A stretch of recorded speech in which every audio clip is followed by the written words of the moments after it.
এই জন্য মহান আল্লাহ তাআলা পবিত্র কোরআনের মধ্যে বলছেন যে আউযু বিল্লাহি মিনাশ শাইতানির রাজিম বিসমিল্লাহির রহমানির রহিম ওয়া ইন তাউদ্দু নি'মাতাল্লাহি লা তুহসুহা। যদি তোমরা আল্লাহ তাআলার নিয়ামতকে গুনার চেষ্টা করো, গণনা করার চেষ্টা করো, তাহলে তোমরা আল্লাহ তাআলার নিয়ামত গণনা করে শেষ করতে পারবে না। এবং মহান আল্লাহ তাআলা অন্য জায়গায় বলছেন যে ওয়ালিল্লাহি মুলকুস সামাওয়াতি ওয়াল আরদি ওয়াল্লাহু আলা কুল্লি শাইইন কাদির। আরেক জায়গায় বলছেন যে ওয়ালিল্লাহি মা ফিস সামাওয়াতি ওয়া মা ফিল আরদি।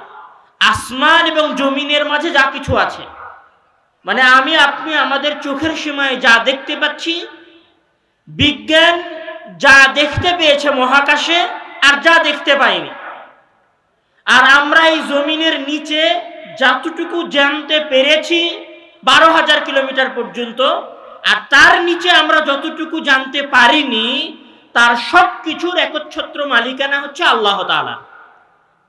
সুতরাং এই পৃথিবীতে আমি এবং আপনি যা কিছু উপভোগ করি তার সবই হচ্ছে মহান আল্লাহ তাআলার দেওয়া অনুগ্রহ, মহান আল্লাহ তাআলার দেওয়া করুণা, মহান আল্লাহ তাআলার দেওয়া কৃপা। এমনকি ইসলামের যেটা মৌলিক বৈশিষ্ট্য, বা একজন ব্যক্তি যখন মুসলিম হয় তাকে এই জিনিসটা মানতে বাধ্য করা হয় যে, অথবা সে মুসলিম হওয়ার জন্য এইটা মানতে বাধ্য যে আমার স্যান্ডেলের যে ফিতাটা আছে ওই ফিতাটাও আল্লাহ তাআলার দেওয়া, এবং যখন আমার স্যান্ডেল ছিঁড়ে যাবে ওই স্যান্ডেলটাও আল্লাহর কাছে চাইতে হবে, এবং আমার কাছে যদি সবচেয়ে দামি মোবাইল থাকে তাহলে ওই দামি মোবাইলটাও আল্লাহ তাআলার দেওয়া। এই জন্য যখন কোনো মুমিন বিপদে পড়ে অথবা কোনো মুমিনের কাছ থেকে কোনো কিছু ছিনিয়ে নেওয়া হয়, তখন রাসূল সাল্লাল্লাহু আলাইহি ওয়াসাল্লাম বলছেন যে লিল্লাহি মা আখাযা ওয়া লাহু মা আ'তা। উনি দিয়েছিলেন আবার উনি নিয়ে নিয়েছেন। এই জন্য ইসলামে যখন কোনো মুসলিম বিপদে পড়ে, বিপদগ্রস্ত হয়, তখন তাদেরকে কি বলতে বলা হয়েছে? ইন্না লিল্লাহি ওয়া ইন্না ইলাইহি রাজিউন। মানে আমি এবং আমার যা কিছু আছে সবকিছু আল্লাহ তাআলার।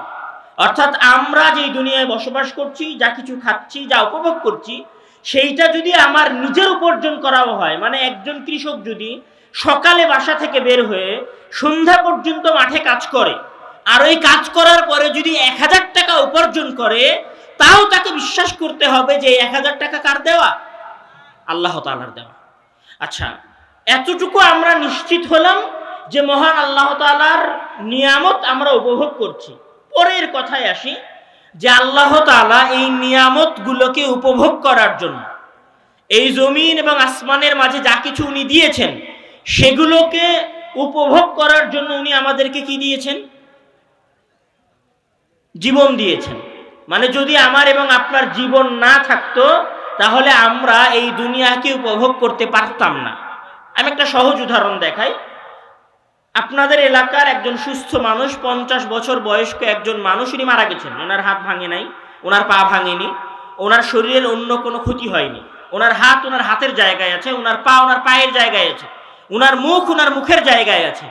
আপনি যদি এই পৃথিবীর সবচেয়ে মূল্যবান খাবারও নিয়ে আসেন, তাও আপনি তাকে ওই মূল্যবান খাবার খাওয়াতে পারবেন না।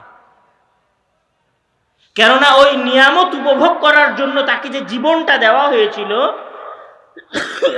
সেই জীবনটা এখন তার কাছে নাই। আপনি যদি এই পৃথিবীর সবচেয়ে দামি গাড়ি আপনার যদি থাকে, অথবা আপনার যদি একটা সাইকেল থাকে, দামি গাড়ি না, আপনার যদি একটা সাইকেলও থাকে, আপনার যদি একটা হাত ভেঙে যায় অথবা একটা পা ভেঙে যায়, কিছুদিন পর ঠিক হয়ে গেলে আপনি ওই সাইকেল চালাতে পারেন, ওই মোটর সাইকেলে উঠতে পারেন, অথবা আপনার সন্তানের পেছনে মোটর সাইকেলে চড়ে আপনি যেতে পারেন।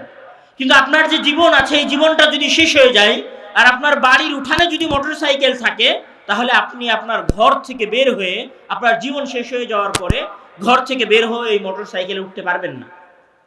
তাহলে দুনিয়ার সকল নিয়ামতকে উপভোগ করার জন্য মহান আল্লাহ তাআলা কি দিয়েছেন? মানুষকে জীবন দিয়েছেন। তাবারাকাল্লাযী বিয়াদিহিল মুলক ওয়া হুয়া আলা কুল্লি শাইইন কাদির আল্লাযী খালাকাল মাউতা ওয়াল হায়াতা লিয়াবলুয়াকুম আইয়ুকুম আহসানু আমালা। যে উনি এই পৃথিবী জগৎ সৃষ্টি করেছেন, মানুষকে সৃষ্টি করেছেন, এবং এখানে উনি দুইটা জিনিস সৃষ্টি করেছেন, একটা হচ্ছে মৃত্যু আর একটা হচ্ছে জীবন। এখন আসেন যে যখন আমরা এটা জানলাম যে মহান আল্লাহ তাআলা নিয়ামত দিয়েছেন, নিয়ামতকে উপভোগ করার জন্য জীবন দিয়েছেন, এই জীবনটাকে মহান আল্লাহ তাআলা কি বলে আখ্যায়িত করেছেন পবিত্র কোরআনে। মহান আল্লাহ তাআলা যখন মানুষের জীবনের কথা বলছেন তখন উনি বলছেন যে ওয়ালিকুল্লি উম্মাতুন আজালুন ইযা জাআ আজালুহুম লা ইস্তাখিরুনা সাআতান ওয়া লা ইস্তাকদিমুন, যে প্রত্যেক মানুষের আজাল আছে, মানে একটা সময় আছে। যখন ওই সময় শেষ হয়ে যাবে তখন ওই সময়ের 1 মিনিট আগে তার জীবন শেষ হবে না, আর ওই সময়ের 1 মিনিট পরেও তার জীবন শেষ হবে না। মানে যেই সময়টা তার যাওয়ার জন্য নির্ধারণ করা হয়েছে সেই সময়ই সেই দুনিয়া থেকে বিদায় নেবে। মানে আমি যদি একদম সহজ ভাষায় বলি তাহলে আল্লাহ তাআলা জীবনকে পবিত্র কোরআনে এবং রাসূল সাল্লাল্লাহু আলাইহি ওয়াসাল্লাম হাদিসে আরেকটা নাম দিয়েছেন, সেটা হচ্ছে সময়। আব্দুল্লাহ ভাই তার অসংখ্য বক্তব্যের মধ্যে একটা কথা বারবার বলতেন যে আমরা সময়ের মধ্যে বসবাস করি। তো সময়ের মধ্যে আমরা কিভাবে বসবাস করি? আমাদের জীবন, যেটাকে আপনি জীবন মনে করছেন, এটা আসলে জীবন নয়, এটা হচ্ছে সময়। এই জন্য মহান আল্লাহ তাআলা পবিত্র কোরআনের মধ্যে বলছেন যে ইযা জাআ আহাদাহুমুল মাউত ফায়াকুল রাব্বি লাউলা আখারতানি ইলা আজালিন করিব ফাআসাদদাক ওয়া আকুম মিনাস সালিহিন। যখন তোমাদের কারো কাছে মৃত্যু উপস্থিত হয় তখন সে আল্লাহ তাআলার কাছে অনুরোধ করে যে আল্লাহ তাআলা যেন তাকে 1 সেকেন্ড সময় বাড়িয়ে দেয়। তাহলে মৃত্যুটা কি বলেন তো? মৃত্যুটা হচ্ছে সময় ফুরিয়ে যাওয়া, আর জীবন মানে হচ্ছে সময়। যতক্ষণ আপনি সময়ের মধ্যে আছেন ততক্ষণ আপনার জীবন আছে। আমরা রাস্তায় মোটরসাইকেল সাবধানে চালাই জীবন বাঁচানোর জন্য, আমরা একটা গাড়ি সাবধানে চালাই জীবন বাঁচানোর জন্য, আমরা একটা 4তলা 5তলা বিল্ডিং থেকে লাফ দেই না জীবন বাঁচানোর জন্য, আমরা বিষ খাই না জীবন বাঁচানোর জন্য, আমরা ভেজাল খাবার পরিত্যাগ করে চলাফেরার চেষ্টা করি জীবন বাঁচানোর জন্য, আমরা ডাক্তারের কাছে যাই জীবন বাঁচানোর জন্য। আপনি জীবন বাঁচান, কিন্তু আপনি কি আপনার সময় বাঁচান? আমার কথা মনে হয় বুঝতে পারেননি। আমরা সবাই জীবন বাঁচানোর চেষ্টা করি, কিন্তু জীবন মানে তো সময়। আপনি কি আপনার সময় বাঁচানোর চেষ্টা করেন? আমরা আমাদের সময় বাঁচানোর চেষ্টা করি না, আমরা জীবন বাঁচানোর চেষ্টা করি। কিন্তু আপনাকে সবার আগে এই জিনিসটা বুঝতে হবে যে জীবন বাঁচানোর নাম হচ্ছে সময়কে বাঁচানো। এবং ইসলামের সকল কিছুই, ইসলামের এমন কোনো নিয়ম পাবেন না যেটা সময়ের সাথে জড়িত নয়। যেমন ধরেন আমাদের সবচেয়ে ফজিলতপূর্ণ 12 মাসের মধ্যে সবচেয়ে ফজিলতপূর্ণ মাস হচ্ছে, বা ফজিলতপূর্ণ মাস বলি না, ইবাদত বলি, সবচেয়ে ফজিলতপূর্ণ ইবাদত হচ্ছে সিয়াম পালন করা। সিয়ামটা কিসের সাথে সংশ্লিষ্ট? সময়ের সাথে সংশ্লিষ্ট। নির্দিষ্ট একটা সময় শুরু হয়, নির্দিষ্ট একটা সময় শেষ হয়ে যায়। এই যে সিয়াম আপনি রাখেন, এইটা একটা সময় শুরু হয় সকালে সুবহে সাদেকের সময়, মানে সময় শেষ হয়ে গেলে কেউ যদি সাহরি করে তাহলে তার সিয়াম হবে না। ধরেন সূর্য উঠে গেছে, কেউ যদি মনে করে যে আমি খাবার খেয়ে সিয়াম থাকবো, হবে না ইবাদত। তাহলে সিয়ামটা ইবাদতের সাথে সংশ্লিষ্ট। হজ অনেক বড় ইবাদত, কিসের সাথে সংশ্লিষ্ট? সময়ের সাথে সংশ্লিষ্ট। কেউ যদি মনে করে যে আমি মুহররম মাসে গিয়ে হজ পালন করব, হজ হবে। কেউ যদি মনে করে যে রমজান মাস অনেক ফজিলতের মাস, আমি রমজান মাসে গিয়ে হজ করে আসবো, হজ হবে? হবে না। উমরা হবে কিন্তু হজ হবে না। কেউ যদি মনে করে যে আমি ফজরের সালাত মাগরিবে আদায় করব, হবে? হবে না। ফজরের সালাত ফজরের সময় আদায় করতে হবে, জোহরের সালাত জোহরের সময় আদায় করতে হবে। ইসলামের সকল ইবাদত সময়ের সাথে সংশ্লিষ্ট। এই জন্য আল্লাহ তাআলা পবিত্র কোরআনের মধ্যে অসংখ্য জায়গায় শপথ করছেন।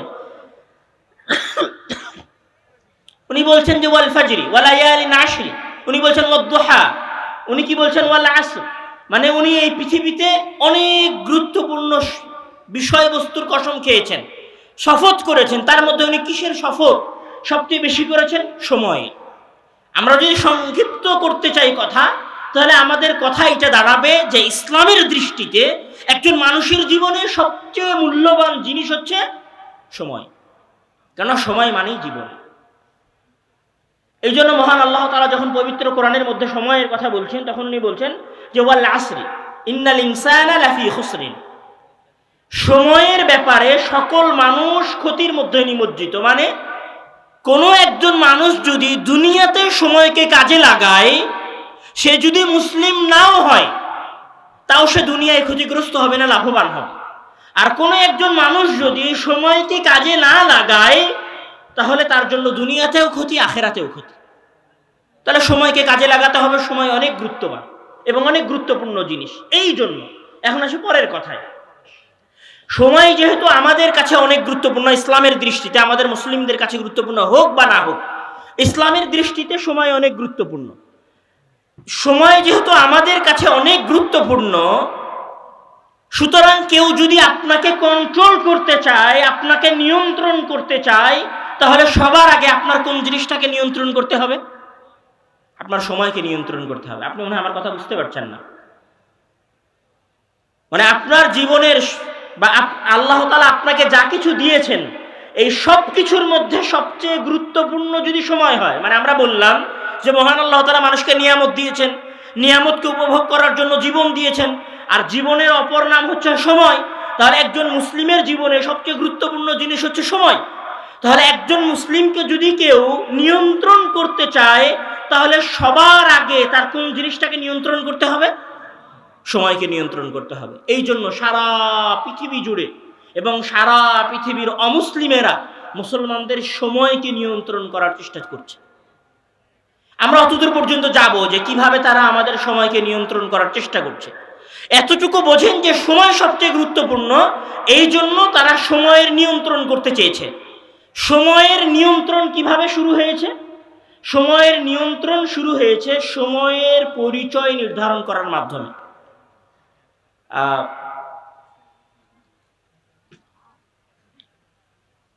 যখন টুইন টাওয়ারে হামলা হলো, টুইন টাওয়ারে হামলা হওয়ার পরে পৃথিবীতে সন্ত্রাসবাদের আলোচনা শুরু হলো। পৃথিবীতে সন্ত্রাসবাদের আলোচনা টিভি চ্যানেল টকশোগুলোতে অনেক বেশি হওয়া শুরু হলো। আচ্ছা, তখন সন্ত্রাসবাদের পরিচয় কি ছিল বলতে পারবেন? বা সন্ত্রাসবাদকে কি বলে পরিচিত করা হয়েছিল সেটা কেউ জানেন? না। তখন সন্ত্রাসবাদকে পরিচিত করা হয়েছিল, সন্ত্রাস মানে মাথায় টুপি আর মুখে দাড়ি। বুঝতে পারেননি মনে হয় আমার কথা। সন্ত্রাস করা মানে কি? একজন মানুষকে ভয় দেখানো। সন্ত্রাস করা মানে একজন মানুষকে অন্যায়ভাবে হত্যা করা। সন্ত্রাস করা মানে একজন মানুষকে অন্যায়ভাবে গুলি করা। সন্ত্রাস করা মানে একজন মানুষের উপর বম ফেলা। যে বম ফেলে, যে গুলি করে, যে হত্যা করে, সে হচ্ছে সন্ত্রাসী। এখন সন্ত্রাসীর সংজ্ঞা কি হবে? সারা পৃথিবীর সকল ইহুদি খ্রিস্টানেরা মিলে সন্ত্রাসীর সংজ্ঞা নির্ধারণ করে দিল যে সন্ত্রাসীর সংজ্ঞা হচ্ছে মাথায় টুপি আর মুখে দাড়ি। তখন সারা পৃথিবীর সবাই মেনে নেওয়া শুরু করলো যে সন্ত্রাসী মানে মুখে দাড়ি থাকবে আর মাথায় টুপি থাকবে। এই জন্য যেখানেই মাথায় টুপি আর দাড়িওয়ালাকে দেখা যাবে সে হচ্ছে জঙ্গি। আপনারা কিছুদিন আগে দেখেন নাই, আমাদের একজন সংসদ সদস্য নাম হচ্ছে হানজালা, উনি যখন সংসদ থেকে বের হচ্ছিল তখন তাকে কি বলা হচ্ছিল? জঙ্গি যাচ্ছে, জঙ্গি যাচ্ছে। কেন? ওইটাকে ড্রেস কোড করা হয়েছে, মানে পরিচয়। সন্ত্রাসবাদের পরিচয় হচ্ছে মাথায় টুপি আর মাথায় পাগড়ি।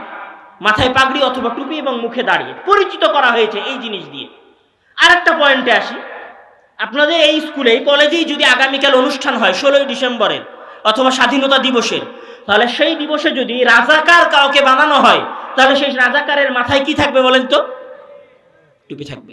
মুখে কি থাকবে? দাড়ি থাকবে। যদিও মুক্তিযুদ্ধে যারা রাজাকার ছিল তাদের দাড়ি ছিল মুখে আর মাথায় টুপি ছিল কিনা সেটা নিয়ে ইতিহাসের বিস্তারিত আলোচনা করা যাবে। সেটা নিয়ে এখানে বসেও 1 ঘন্টা লেকচার দেওয়া যাবে। সেটা নিয়ে যারা রাজাকার বলতে দাড়ি টুপি বানিয়েছে তাদেরকে ইতিহাস বলে ধুয়ে দেওয়ার মতো দলিল আদিল্লা আছে আমাদের কাছে, বলা যাবে। সেটার কথা আমরা বলছি না। কিন্তু তারা যখন রাজাকার বলে পরিচিত করতে চেয়েছে, রাজাকারকে যখন সংজ্ঞায়িত করতে চেয়েছে, রাজাকারের যখন ডেফিনেশন দিয়েছে, তখন সেই ডেফিনেশনটা কি দিয়েছে বলেন তো? মাথায় টুপি এবং মুখে দাড়ি। তাহলে একটা জিনিসকে আপনি কি বলে সংজ্ঞায়িত করছেন আর একটা জিনিসকে আপনি কি বলে ডেফিনেশন দিচ্ছেন, এটা অনেক গুরুত্ব রাখে। আমার কথা মনে হয় ধরতে পারছেন না। এখানে কলেজ, আমার ধারণা এখানে অনেক স্টুডেন্ট আছে এবং ছাত্ররা আছে, তারা হয়তো আমার কথা বুঝতে পারবে, আমি এতটুকু আশা করি। তাহলে কোন জিনিসকে সংজ্ঞায়িত করাটা অনেক গুরুত্বপূর্ণ। কে সংজ্ঞায়িত করছে এটা পরের বিষয়, কিন্তু সঙ্গেটা কি সেটা অনেক গুরুত্বপূর্ণ। যেমন ধরেন, যখন আপনাদের সামনে বলা হয়েছে আমেরিকা কে আবিষ্কার করেছে, তখন আমরা সবাই এক বাক্যে বলেছি যে কলম্বাস আবিষ্কার করেছে। বাস্তবিক কলম্বাস আবিষ্কার করেছিল কিনা সেটার বিরুদ্ধে অনেক দলিল আছে যে আমেরিকা কলম্বাস আবিষ্কার করে নাই, কিন্তু সঙ্গে যে কলম্বাস আমেরিকা আবিষ্কার করেছে তখন আমরা সেটা মুখস্থ করে ফেলেছি। তো সঙ্গেটা অনেক গুরুত্বপূর্ণ, অনেক গুরুত্বপূর্ণ যে একটা জিনিসের সঙ্গে কি হবে, তাহলে সময়ের সঙ্গে কি হবে এটা অনেক গুরুত্বপূর্ণ। আমার কথা মনে হয় আপনারা বুঝতে পারেন না। সময়ের সঙ্গেটা কি হবে এটা অনেক গুরুত্বপূর্ণ। আমি একজন মুসলিম, আমার কাছে সময়ের সঙ্গে কি, আর আমি একজন অমুসলিম, আমার কাছে সময়ের সঙ্গে কি, এটা অনেক গুরুত্বপূর্ণ। কেননা সঙ্গে যদি উলটপালট হয়ে যায় তাহলে আমার অ্যাকশন আলাদা হয়ে যাবে। এই সঙ্গের উপর ভিত্তি করে সময় কেন্দ্রিক মানুষের চিন্তা চেতনা পরিবর্তন হয়েছে। সর্বপ্রথম আধুনিক যে সময়, এই সময়ের সংজ্ঞা দেওয়া হয়েছে, আমি যদি বলি সর্বপ্রথম আধুনিক এই সময়ের সংজ্ঞা দেওয়া হয়েছে 1765 সালে। জোসেফ প্রিস্টলি তার বই এ চার্ট অফ বায়োগ্রাফির মধ্যে সময়ের সংজ্ঞা দিয়েছেন। উনি সময়কে কি বলেছেন? উনি বলেছিলেন যে সময় হচ্ছে একটি রৈখিক লাইন, একমুখী লাইন। একমুখী লাইন মানে আমি বুঝিয়ে বলছি আপনাদের জন্য। সময় একমুখীর, আপনাদের অনেকেই মনে হতে পারে যে সময়ের আবার সংজ্ঞা দরকার হয় নাকি, সময় তো সময়, এর আবার সংজ্ঞার কি আছে? হ্যাঁ, সময়ের সংজ্ঞা আছে। আধুনিক বিশ্বে সময়কে রৈখিক সময় বলা হয়। রৈখিক সময় মানে কি, যে 2001 সাল ছিল, 2002 সাল এসেছে, তারপরে 3 সাল, তারপরে 4 সাল, তারপরে 5 সাল, তারপরে 6 সাল, তারপরে 10 সাল। সময় এইভাবে সামনের দিকে আগাতে থাকবে। আর রৈখিক সময়ের সবচেয়ে বড় পয়েন্ট হচ্ছে যেই সময় একবার অতিবাহিত হয়ে গেছে সেই সময় আর সেই সময়ের কাজ কোনোদিন ফিরে আসবে না। আবার বোঝেন, রৈখিক সময়ের মূল যেটা কথা সেটা হচ্ছে যে আমি যেই সময়ের মধ্যে আছি এই সময়টা যদি চলে যায় তাহলে এইটা আর কোনোদিন কি আসবে না, ফিরে আসবে না। আমরা কি মনে করি যে আমরা যে সময়ের মধ্যে বসবাস করছি এই সময় একদিন কিয়ামতের মাঠে আমাদের সামনে উপস্থাপন করা হবে? এটা কি বিশ্বাস করেন? আপনি এই দুনিয়াতে যা কিছু করছেন এই সকল কাজের প্রতিদান মহান আল্লাহ তাআলা আপনাকে আখিরাতে দিবেন, এটা কি আপনি বিশ্বাস করেন? তাহলে সময়ের যে বর্তমান সংজ্ঞা, এই সংজ্ঞার সাথে আমাদের বিশ্বাসের সংঘর্ষ আছে। আমি সংঘর্ষটাকে আগে স্পষ্ট করব। এখন যখন সময়ের সংজ্ঞা এটা দাঁড়ালো সারা পৃথিবীর মানুষের মাঝে, সময়ের যখন এইটাই সংজ্ঞা হয়ে গেল যে 2001 সাল, তারপরে 2 সাল আসবে, তারপরে 3 সাল আসবে, তারপরে 4 সাল আসবে, 5 সাল আসবে, 26 সাল, তারপরে 27 সাল, তারপরে 30 সাল আসবে, সময় আসবে চলে যাবে। সুতরাং কি করো? সময়টাকে উপভোগ করো। এই সময় চলে যাবে, এটা আর কোনোদিন ফিরবে না। এই জন্য তুমি সময়কে কি করো? তোমার নিজের মতো করে উপভোগ করো। সময়কে যখন নিজের মতো করে উপভোগ করার কথা হয়েছে তখন এখানে মানুষ 3 ভাগে ভাগ হয়ে গেছে। আবার বলছি, একটু একাডেমিক কথা হবে হয়তো, আসলে আমি আব্দুল্লাহ ভাইদের মতো অত জাদরেল কথক না, আমার ছোট ভাই আব্দুর রহিমের মতো অত বড় বক্তা না, আর আমি আব্বুর মতো সাজিয়ে গুছিয়ে কথা বলতে পারি না। আমার কথা একটু একাডেমিক হবে, হয়তো একটু বুঝতে সমস্যা হবে, তারপরেও বোঝার চেষ্টা করবেন। যখন সময়ের এই সংজ্ঞাটা চলে আসলো যে সময় চলে যেতে থাকবে, এটা আর কোনোদিন ফিরবে না, এটা ক্রমবর্ধমান সামনের দিকে আগাবে, তখন মানুষের মাঝে 3টা শ্রেণী তৈরি হয়। এক শ্রেণীর মানুষ, যেই শ্রেণীর মানুষের আবির্ভাব হয় 1800 শতকের পরে শিল্প বিপ্লবের সময়। এই বিষয়ে এপি থপসন উনি একটা কথা বলেছিলেন, সেটা হচ্ছে যে সময় কাজের জন্য। তখন এক শ্রেণীর মানুষ মনে করলো যে সময় মানে সকাল 8টায় অফিসে যেতে হবে, 5টায় অফিস থেকে বের হতে হবে, ওভার ডিউটি দিয়ে হলেও টাকা ইনকাম করতে হবে, মানে জীবনকে কাজের মধ্যে ফেলে দিতে হবে। তখন এক শ্রেণীর মানুষ প্রো লেভেলের কর্মচারী হয়ে গেল।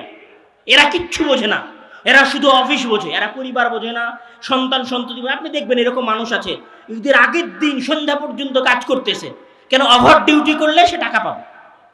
তখন এক শ্রেণীর মানুষ মনে করলো যে সময় মানে কাজ করতে হবে, সময় মানে শ্রম দিতে হবে, সময় মানে এখানে আমার শরীরের কোনো হক নাই, এখানে আমার পরিবার পরিজনের কোনো হক নাই, এখানে আমার স্ত্রী সন্তানের কোনো হক নাই, কোনো কিছুর কোনো হক নাই।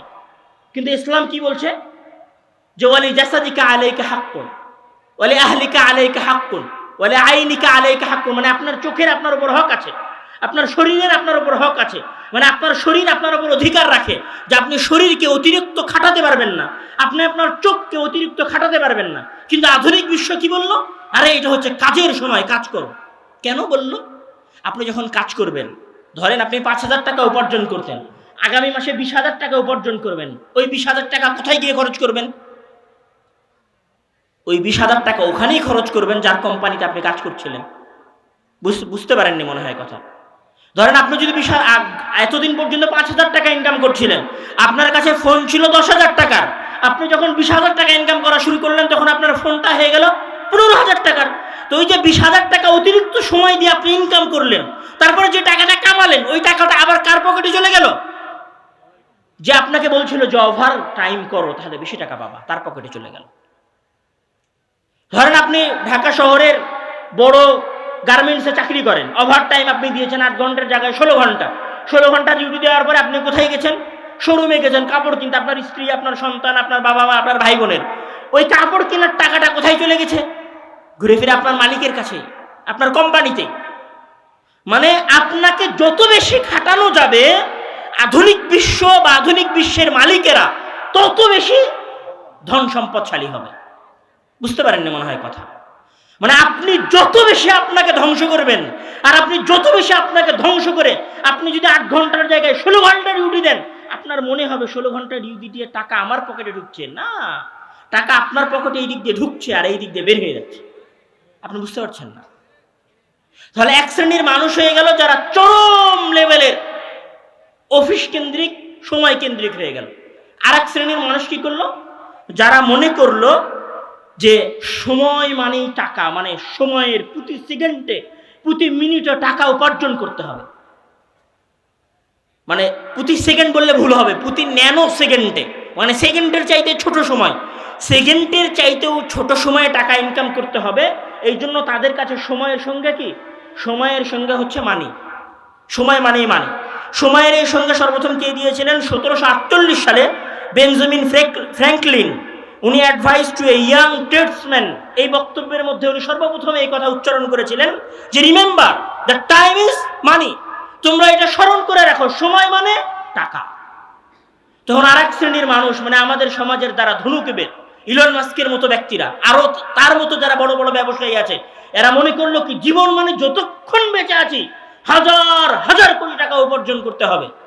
তখন এরা আর হালাল হারাম বাছা শুরু করলো না। তো তখন এরা মনে করা শুরু করলো না যে কোনটা বৈধ আর কোনটা অবৈধ পথ। তখন এরা আর পার্থক্য করা শুরু করলো না। তখন এরা মনে করলো যে কোনো উপায়ে টাকা উপার্জন করতে হবে। তখন এরা মনে করলো মানুষ খুন করে হলেও টাকা উপার্জন করতে হবে। মানুষ খুন করে হলেও টাকা উপার্জন করতে হবে মানে, আমি আপনাকে বলি যে আপনারা বাগদাদে, ইরাকে একসময় একটা ফিতনা আবির্ভূত হয়েছিল জঙ্গিদের, ISIS। আপনারা নাম শুনেছেন, যাদের কালো পতাকা ছিল, নাম শোনেন না আপনারা? একসময় আসছিল তালেবান। তো আরো এরকম বিভিন্ন সন্ত্রাসী সংগঠন আসছে। এই সন্ত্রাসী সংগঠনগুলো মানুষকে হত্যা করতো। কি দিয়ে হত্যা করতো? AK-47 এই ধরনের উচ্চমানের গুলি দিয়ে তারা মানুষকে হত্যা করতো। স্নাইপার রাইফেল ইউজ করতো, তারা রকেট লঞ্চার ইউজ করতো। আমরা মুসলিমেরা কি রকেট লঞ্চার আবিষ্কার করি, তৈরি করি? কয়টা মুসলিম দেশ অস্ত্র আবিষ্কার করে, অস্ত্র তৈরি করে? কয়টা মুসলিম দেশ? ইরাকে সাদ্দাম হোসেন যতদিন ক্ষমতায় ছিলেন, সাদ্দাম হোসেন কয়টা রাইফেল তৈরি করে রেখে যেতে পেরেছিলেন? লেবাননে মুসলমানেরা কয়টা রাইফেল তৈরি করে রেখে যেতে পেরেছিল? আপনি যদি খোঁজ নেন, এই পৃথিবীর সবচেয়ে বড় বড় অস্ত্রের কোম্পানিগুলোর মালিক কারা? ইহুদিরা, খ্রিস্টানেরা, আমেরিকা। সব বড় বড় অস্ত্রের কোম্পানি হচ্ছে আমেরিকা। তাহলে ওই অস্ত্র তৈরি হয় আমেরিকায়, আর ওই অস্ত্র ব্যবহার হয় কোথায়? আফগানিস্তানে, ইরাকে। ওই অস্ত্র ব্যবহার হয় কোথায়? লেবাননে। তাহলে ওই অস্ত্র বিক্রি করে হলেও কি করতে হবে? টাকা উপার্জন করতে হবে। হয় জীবন দিয়ে টাকা উপার্জন করতে হবে, নাহলে জীবন নিয়ে টাকা উপার্জন করতে হবে। আপনারা দেখেন নাই নোবেল প্রাইজের নাম শোনেন নাই? ওরা আবিষ্কার করলো যে ওরা বম মেরে মানুষ মারবে। বম মেরে মানুষ মারলো, সেই বম বিক্রি করলো, আর সেই বমে বিক্রি করার টাকা দিয়ে সারা পৃথিবীর মানুষকে এখন কি দিল? নোবেল প্রাইজ দিল। মানে এদের চিন্তাধারা হচ্ছে এরকম। মানুষ আমাদের দেশেও আছে, এই যে সারাদিন আমরা লেকচার দিচ্ছি যে মাদক দ্রব্য ব্যবহার করা যাবে না। আচ্ছা, মাদক দ্রব্যের সবচেয়ে বড় বড় কোম্পানি কাদের কাছে আছে? আমাদের বাংলাদেশে মাদক দ্রব্যের সবচেয়ে বড় বড় কোম্পানি আছে নাকি? আমাদের কাছে মাদক দ্রব্যের সবচেয়ে বড় বড় কোম্পানি তো নাই। আমরা বেয়ার উৎপাদন করি না, আমরা হাঙ্কের মতো দামি কোম্পানি আমরা চালাই না, আমরা হিরোইন কোকুনের মতো দামি জিনিস আমরা উৎপাদন করি না। তাহলে এগুলো কোথায় উৎপাদন হয়? উন্নত বিশ্বে উৎপাদন হয়। উন্নত বিশ্বে এগুলো উৎপাদন করে, এগুলো উৎপাদন করে টাকা কামায়। সেই টাকা আবার আমাদের দেশের এনজিওদেরকে দেয়, দিয়ে কি বলে যে মাদক বন্ধ করতে হবে। বুঝতে পারেন না মনে হয় কথা? এটাই খেলা, এই খেলাই চলছে, আর আমরা পাগলের মতো এই খেলার পিছনে ছুটতেছি। এই যে যত এনজিও গুলো আছে না, বাংলাদেশের যত এনজিও আছে, অত দূর যাওয়া লাগবে না। যে অ্যাবস্টিন ফাইল প্রকাশ পাইছিল না, অ্যাবস্টিন ফাইলের নাম শুনেছেন? পোলাপান সবাই অ্যাবস্টিন ফাইলের কথা জানে। অ্যাবস্টিন ফাইলে কি ট্রাম্প থেকে নিয়ে শুরু করে ওই যে উইন্ডোজের মালিক বিল গেটস পর্যন্ত, উইন্ডোজ এক্সপির মালিক বিল গেটস পর্যন্ত, এরা সবাই কি অ্যাবস্টিন ফাইলের সাথে জড়িত। এরা সবাই কিশোরী, অল্প বয়সী বাচ্চাদেরকে উপভোগ করত। একদম ক্লিয়ার বাংলায় বলি, অল্প বয়সী মানে 10-12 বছর বয়সী বাচ্চাদের সাথে শারীরিক সম্পর্কে লিপ্ত হতো এরা। এই অ্যাবস্টিন ফাইলের আমরা দেখেছি অ্যাবস্টিন দ্বীপে, এগুলো তার মানে দুনিয়াকে উপভোগ করতে হবে। সময় মানে আজকে যেটা আছে আগামীকাল সেটা থাকবে না, আর আগামীকাল যেটা আসবে সেটা গতকাল থাকবে না। তাহলে এখানে দ্বিতীয় শ্রেণীর মানুষ তৈরি হয়েছে যারা মনে করেছে সময় মানে টাকা, সুতরাং তোমরা প্রতি সেকেন্ডে টাকা উপার্জন করো। এই যে এখনকার সময়ের সবচেয়ে বড় ধনী মানুষ টেসলার মালিক যিনি ইলন মাস্ক, ওনার প্রায় $850 বিলিয়ন টাকা। $850 বিলিয়ন টাকা মানে আপনি হিসাব করতে পারবেন না কত টাকা। 1000 বছর খাইলে শেষ হবে না। টাকা কিভাবে উপার্জন করেছে? প্রতি সেকেন্ডে এই টাকা তারা উপার্জন করতেছে। এবার আসেন তৃতীয় শ্রেণীর মানুষ। যখন বলা হয়েছে যে আজকের দিন, এই দিনে দুনিয়াটাই তোমার, আর কোনো কিছু না, তখন এখানে তৃতীয় শ্রেণীর মানুষ তৈরি হয়েছে। এক শ্রেণীর মানুষ প্রথমে বললাম যারা কলকারখানায় কাজ করে, কোম্পানিতে কাজ করে, ব্যাংকে জব করে, অফিস আদালতে কাজ করে। দ্বিতীয় শ্রেণীর মানুষ যারা ব্যবসায়ী, কোটি কোটি টাকার ব্যবসা করে, তাদের একটা অবস্থা। তৃতীয় শ্রেণীর মানুষ যারা মনে করেছে কি, আপনাদের ভাষায় একটা ডায়লগ আছে, 2 দিনের দুনিয়া নাকি যেন বলে, খাও দাও ফুর্তি করো দুনিয়াটা মস্ত বড়, এরকম কি যেন একটা ডায়লগ আছে। তখন এদের খাওয়া শুরু হয়েছে কোথায় জানেন? এটা হচ্ছে 3 নাম্বার শ্রেণীর, তৃতীয় শ্রেণীর মানুষ আর কি। তৃতীয় শ্রেণী বলতে আমি গালি দিচ্ছি না, মানে ছোট শ্রেণী বোঝাচ্ছি না, আমি 3টা ভাগে মানুষকে ভাগ করতেছি। এই সময়ের এই সঙ্গের কারণে এখানে তৃতীয় একটা শ্রেণী তৈরি হয়েছে মানুষের। এরা কি মনে করেছে যে সময়ে খাইতে হবে, ফুর্তি করতে হবে, আনন্দ করতে হবে, এটার জন্যই দুনিয়া। তখন এদের খাওয়া কোথায় জানেন? তখন এদের খাওয়া হচ্ছে চায়ের স্টলে 5 টাকার একটা চা, কতক্ষণ ধরে? 5 ঘন্টা ধরে অথবা 3 ঘন্টা ধরে। আরে 2 দিনের তো দুনিয়া, কি করবি এত পড়াশোনা করে, চল একটু আড্ডা দিয়ে আসি, মরেই তো যাবি, আর তো থাকবেই না, তাহলে একটু ফুর্তি করে নে। এদের ফুর্তির খাওয়া এটা হচ্ছে চায়ের কাপ। আর ফুর্তি কোথায় জানেন? এদের ফুর্তি হচ্ছে ঈদ যখন আসবে তখন একটা নসিমন ভাড়া করবে, আর নসিমনের উপরে একটা সাউন্ড বক্স লাগাবে, তারপরে এবার গান বাজাবে, আর বগুড়া শহরে আসবে গ্রাম থেকে ঘুরতে। এটা হচ্ছে ওদের ফুর্তি। মানে এরা এত হতভাগা যে এরা যে খাওয়ার জন্য 5 স্টার একটা হোটেল পর্যন্ত যাবে মমইনে। আল্লাহর কসম করে বলছি, মমইনের দেখা দৃশ্য বলছি। মমইন আপনি ঈদের দিন যান, ঈদের পরের দিন যান, দেখবেন যে মমইন ভর্তি হয়ে আছে মানুষে, পা রাখার জায়গা নাই, সব সেলফি তুলতেছে, ছবি তুলতেছে, কেউ গান বাজাইতেছে। আর ভেতরে 5 স্টার হোটেলে যেখানে খাবার দেয় ওখানে যান, সিট খালি, 5টা-10টা মানুষ। তাহলে এদের ফুর্তি কোথায়? এদের ফুর্তি হচ্ছে 5 টাকা পর্যন্ত, 10 টাকা পর্যন্ত, 100 টাকা পর্যন্ত। এরা এটাই মনে করে আর এটাকেই ফুর্তি মনে করে, তখন এইটার পিছনে কি করতেছে? সময় ব্যয় করতেছে। তাহলে এদের জন্য সবচেয়ে বড় আফসোস, এদের জন্য 2টা আফসোস। এক, যে এরা সময়কে কাজে না লাগানোর কারণে তো এই সময়কে ঠিক মতো উপভোগ করতে পারছে না। আর এই 5 টাকার একটা কাপের কি মূল্য আছে? তুমি যদি ফুর্তি করার জন্য থাইল্যান্ড যাইতা, তুমি যদি ফুর্তি করার জন্য দুবাই যাইতা, তাহলে একটা কথা বলতাম, ওকে ভাই তুমি দুনিয়াটারে উপভোগ করেছো, খালাস, যাও, দুনিয়া তো পাইছো, আখিরাত পাও আর না পাও। সেটা তো হয় নাই। দ্বিতীয় যে এদের সবচেয়ে বড় লাঞ্ছনার বিষয়, সেটা হচ্ছে যে এরা অন্যদের গিনিপিগ হয়ে গেছে। গিনিপিগ মানে অন্যদের দ্বারা ব্যবহৃত হয়েছে। সময়ের প্রতি কনসার্ন না থাকার কারণে, সময়ের প্রতি মনোযোগ না থাকার কারণে, সময়ের সদ্ব্যবহারের আকর্ষণ না থাকার কারণে কিভাবে ব্যবহার হয়েছে জানেন? শুধু ব্যবহার হয় নাই, এদের মাধ্যমে সারা পৃথিবীর বড় বড় কোম্পানিগুলো টাকা উপার্জন করেছে। কিভাবে টাকা উপার্জন করেছে? এই পৃথিবীর সবচেয়ে বড় কোম্পানিগুলোর একটা কোম্পানি হচ্ছে ইউটিউব, এই পৃথিবীর সবচেয়ে বড় কোম্পানিগুলোর একটা কোম্পানি হচ্ছে ফেসবুক, এই পৃথিবীর সবচেয়ে বড় কোম্পানিগুলোর একটা কোম্পানি হচ্ছে হোয়াটসঅ্যাপ, এই পৃথিবীর সবচেয়ে বড় কোম্পানিগুলোর একটা কোম্পানি হচ্ছে স্ন্যাপচ্যাট, এই পৃথিবীর সবচেয়ে বড় কোম্পানিগুলোর একটা কোম্পানি হচ্ছে ওই যে টেলিগ্রাম, এই পৃথিবীর সবচেয়ে বড় কোম্পানিগুলোর একটা কোম্পানি হচ্ছে ওই যে যেটাতে হচ্ছে স্ট্যাটাস দেয় অনেক দামি দামি ধনী ধনী মানুষেরা, ওটার নাম যেন কি, এক্স। এটার নাম আগে যেন কি ছিল, হ্যাঁ, টুইটার। এটার নাম আগে টুইটার ছিল। এই যে টুইটার চালায়, এই যে ফেসবুক চালায়, এই যে হোয়াটসঅ্যাপ চালায়, এই হোয়াটসঅ্যাপের টাকা পায় হোয়াটসঅ্যাপের মালিক, ফেসবুকের টাকা পায় ফেসবুকের মালিক। আর এই ফেসবুকে ভিডিও দেখে কে? আরে ফেসবুকে ভিডিও দেখে কে? আমার আপনার মতো 3 নম্বর শ্রেণীর ভবঘুরেরা, যার কাছে সময়ের কোনো মূল্য নাই। ওই একবার ফেসবুক খুলেছে, এরকম করে খুলেছে তো চেয়ারের উপরে বসে থেকে চালাইতেছে তো চালাইতেছে, ফেসবুক চলতেছে 2 ঘন্টা। আর দাখিল পরীক্ষার সামনে এসএসসি পরীক্ষা, বলছে 5 মিনিটের জন্য একটু ফেসবুকটা চালাই। 5 মিনিট মনে করে ফেসবুক হাতে নিয়েছে, দেখে আধা ঘন্টা নাই। সেই আধা ঘন্টায় কে টাকা উপার্জন করে নিয়ে গেছে? এই আধা ঘন্টায় কে টাকা উপার্জন করে নিয়ে গেছে? পাগলেরা।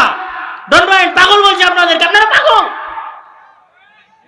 আপনারা পাগল। বসে থেকে থেকে নিজেদের সময় ধ্বংস করেছেন, আর আপনাদের সময়ের উপরে আরেকজন মানুষ কি হয়ে গেছে? কোটিপতি হয়ে গেছে। আর আপনি একটা ভাঙ্গা টুলের উপরে ছোট্ট একটা কুড়ে ঘর, চায়ের স্টলে গিয়ে 5 টাকার একটা চায়ের কাপে ফু দিয়েছেন, বাস। বর্তমান সময়ের সবচেয়ে বড় একটা গেম আছে, গেমের নাম হচ্ছে পাবজি। পাবজি গেম কে খেলে? আচ্ছা, এদের আরো এরা কত নিচে নেমে গেছে আমি সেটা দেখাই। এরা তো দেখে দেখে আবার কি করে জানেন? ওই পাবজি গেম যে ছেলেটা খেলছে, মানে এখানে আবার 2 ধরনের মানুষ আছে। একটা হচ্ছে পাবজি গেম শুধু খেলে, আর একটা হচ্ছে পাবজি গেম খেলে টাকা ইনকাম করে। পাবজি গেম খেলে এই গেমটা ভিডিও করে, অথবা গাড়ি চালানোর গেম এটাকে ভিডিও করে, ভিডিও করার পরে সেটা ইউটিউবে ছাড়ে, ইউটিউবে ছেড়ে টাকা ইনকাম করে। ওই ভিডিও গেম আবার আমাদের বাংলাদেশের এই অথর্বরা দেখে। মানে এরা এত বেকারের বেকার, এরা এত অথর্ব যে আর একজনের গেম খেলাটা দেখে। আরে পাগল, গেম খেললে তো নিজে আনন্দ পাইতো, ও নিজেও আনন্দ পায় না, আর একজনের গেম খেলা দেখে। এটা হচ্ছে আমাদের যুবক শ্রেণীর অবস্থা।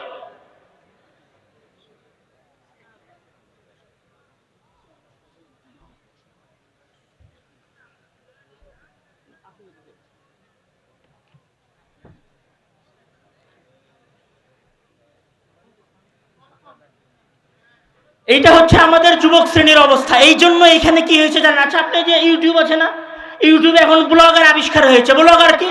ব্লগার হচ্ছে, শোনেন প্রিয় দর্শক বৃন্দ, আমি এখন ভাত খাচ্ছি, এই যে দেখেন আমার সামনে গরুর গোস্ত আছে, মাছ আছে, আর এই বাঙালি ভাত খাওয়ার ভিডিও দেখে। আরে ভাত, ওই গোস্ত খাওয়ার ভিডিও দেখছে। আল্লাহর হস্তে যদি মাসে 1 দিন বা 2 দিন গোস্ত খাইতে পারতো, গরুর গোস্ত কিনে, তাও একটা কথা ছিল।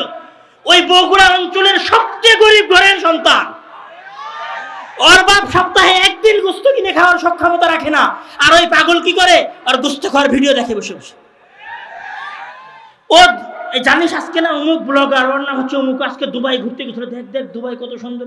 ওইখানে বসে থেকে আর দুবাই যাওয়ার ভিডিও দেখে পাগল। আর এর ওই ভিডিও দেওয়া দেখে ওই যে পাগল যে ভিডিও দেখতেছে, মানে আমার আপনার মতো অথর্ব, আমার আপনার মতো পাগলের আমরা যে ভিডিওটা দেখতেছি, ওই ভিডিও দেখার টাকা উপার্জন করতেছে। ওই টাকা উপার্জন করে বাড়ি বানাচ্ছে, ওই টাকা উপার্জন করে বিদেশে ঘুরছে। আর আপনাকে বলছে, সম্মানিত দর্শক মন্ডলী, আপনারা আবার আমাদের সাথে থাকবেন, আমরা নিয়মিত আপনাদেরকে আমাদের আপডেট দিব। ওই মনে করছে, ঠিক আছে ভাই, আমিও আপনার সাথে থাকবো, আপনি আপডেট দিয়েন, আমার সময়গুলো নষ্ট করব। এখানে আরো একটা জিনিস বোঝেন, শুধু হাসির জন্য বলছি না, বাস্তব কথা বলছি, আফসোস করার জন্য। সেটা হচ্ছে যে আপনি মনে করতেছেন যে আসলে শুধু আপনি যে সময় নষ্ট করবেন ইউটিউব, ফেসবুকে, হোয়াটসঅ্যাপের পেছনে, এই জন্য এগুলো আবিষ্কার করা হয়েছে। একটা প্রশ্ন করি আপনাদেরকে, আচ্ছা, ইউটিউবে যখন নোটিফিকেশন আসে ওপরে, মেসেঞ্জারে যখন নোটিফিকেশন আসে, ফেসবুকে যখন নোটিফিকেশন আসে, তখন ওই নোটিফিকেশনগুলো লাল আসে কেন? এক্স, হোয়াটসঅ্যাপ, ফেসবুক, এদের সবার কালার সবুজ কেন? আপনি দেখবেন মজার বিষয়, ইউটিউবে যান, আপনি ইউটিউবে ওপর থেকে নিচের দিকে মানে এরকম করতে হয়, মানে ওপরের দিকে ঠেলতে হয়, তাহলে স্ক্রিন ওপরের দিকে যায়। আচ্ছা, এরকম হয় না কেন? মানে একটা হচ্ছে আমি এরকম করতেছি, ওপরের দিকে পাঠাই দিছি, এরকম হয় না কেন? মাথায় প্রশ্ন জাগেনি? পৃথিবীর সবচেয়ে বিচক্ষণ, সবচেয়ে বুদ্ধিমান গবেষকেরা, আবার বলি পৃথিবীর সবচেয়ে ট্যালেন্টেড মানুষেরা, পৃথিবীর সবচেয়ে বুদ্ধিমান মানুষেরা হাজার হাজার লক্ষ টাকা শুধু এটার পিছনে খরচ করতেছে যে কিভাবে বাংলাদেশের মতো অনুন্নত দেশের গাধাগুলোকে ফেসবুক আর ইউটিউবের সাথে লাগিয়ে রাখা যায়। তখন ওরা বুদ্ধি, এখানে একটা উদাহরণ দেয়। এখানে একটা গবেষণা আছে, যেই গবেষণা হচ্ছে, যেই গবেষণাটা করা হয়েছিল গুগলের উপর। গবেষণাটা আপনারা যাদের কাছে মোবাইল আছে, মোবাইলে সার্চ দিতে পারেন 41 shades of blue experiment। এটা একটা গবেষণার নাম। মানে ব্লু যে কালার আছে, এই ব্লু কালারের উপরে 41টা ব্লু কালারের 41টা কালার আছে। মানে একটা ব্লু, ডিপ ব্লু, হালকা ব্লু, লাইট ব্লু, ব্লুর সাথে সাদার মিশ্রণ, ব্লুর সাথে কালোর মিশ্রণ, ব্লুর সাথে লাল মিশ্রণ, ব্লু কালারের, ব্লু এই রঙের 41টা রং আছে। তখন 41টা রঙের মধ্যে কোন রংটা পারফেক্ট হবে মানুষের জন্য, এইটা বাছাই করার জন্য একটা গবেষণা হয়েছিল। এই গবেষণা চালিয়েছিল কে? গুগল নিজে। জাস্ট একটা গবেষণার মাধ্যমে গুগল তাদের লাভকে বাড়িয়ে নিয়ে গিয়েছিল, মানে লাভ করেছিল ব্যবসায় প্রায় $200 মিলিয়ন মতো। জাস্ট একটা কালার, যে গুগলের কালার কি হবে এইটা নির্ধারণ করা, মানে একটা কালার নির্ধারণ করে তারা $200 মিলিয়ন লাভ করেছে।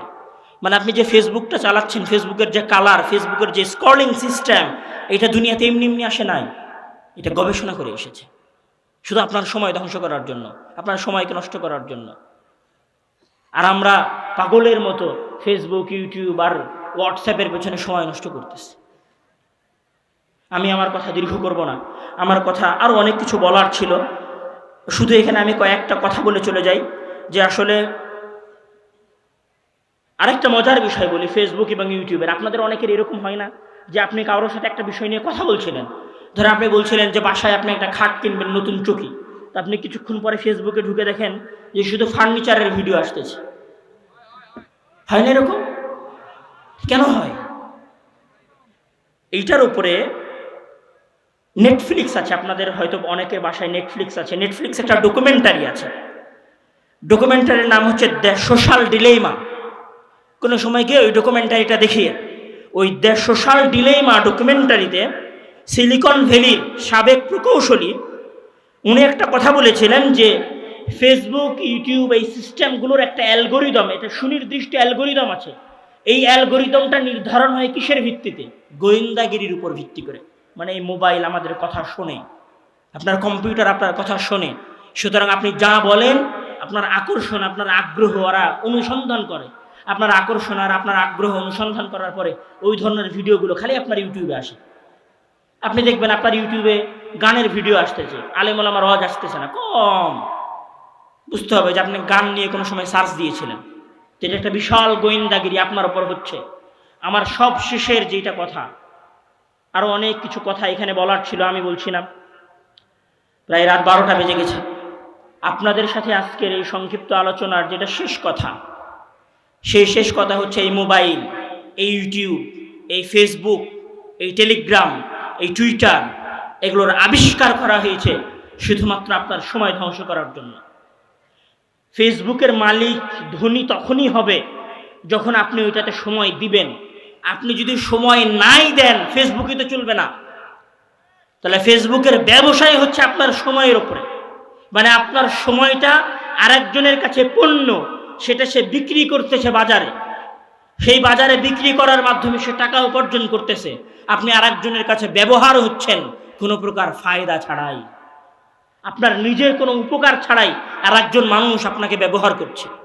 এই ফেসবুক এবং এই ইউটিউব ব্যবহারের সবচেয়ে যেটা ক্ষতিকারক দিক সেটা হচ্ছে এই ফেসবুক এবং ইউটিউবের ব্যবহার আপনাকে সৃজনশীলহীন করে দেয়।